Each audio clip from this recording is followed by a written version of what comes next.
The psychological warfare to scare and mislead has become a major arena in the Israel-Hamas war. On Tuesday, the Al-Quds Brigades, the armed wing of the Palestinian Islamic Jihad movement, released a video of two Israeli hostages pleading for their release.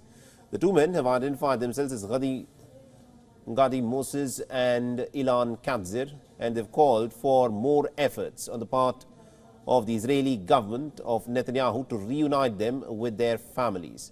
In the clip, the hostage Gadi Moses is heard saying, "We are dying every moment. We are in an unbearable situation."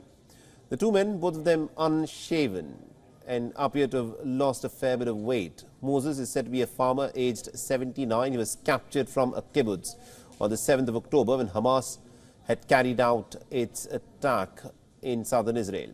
Katzir is 47. He was also taken from a kibbutz along with his mother, who was later released.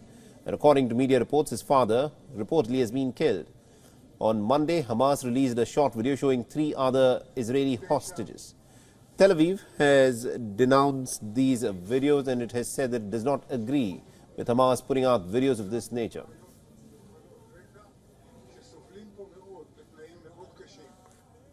הסרטון שחמאס שחרר בשעה האחרונה הוא סרטון טרור נפשע.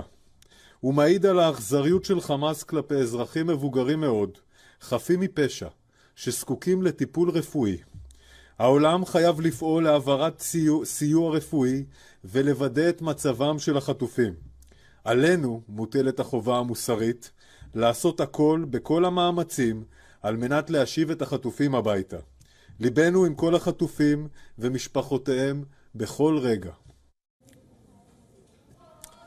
Remember, there's been a lot of anger and condemnation within Israel in terms of how the Netanyahu government has gone about getting the release of its own hostages, and every time a video such as this has been released, there's been more pressure that mounts on the Netanyahu government, and therefore the Netanyahu government is not happy seeing videos of hostages that are released by Hamas.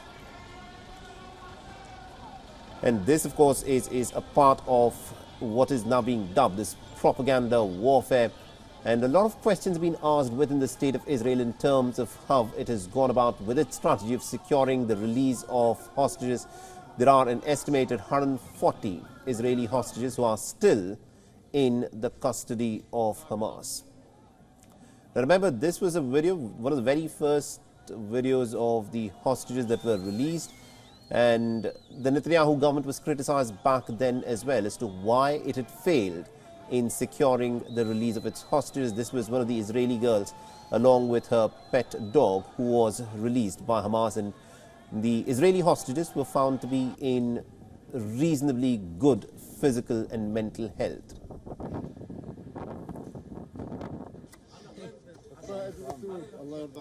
And our correspondent Judy Cohen has been tracking this story very closely for us and has sent us this report from Tel Aviv in Israel.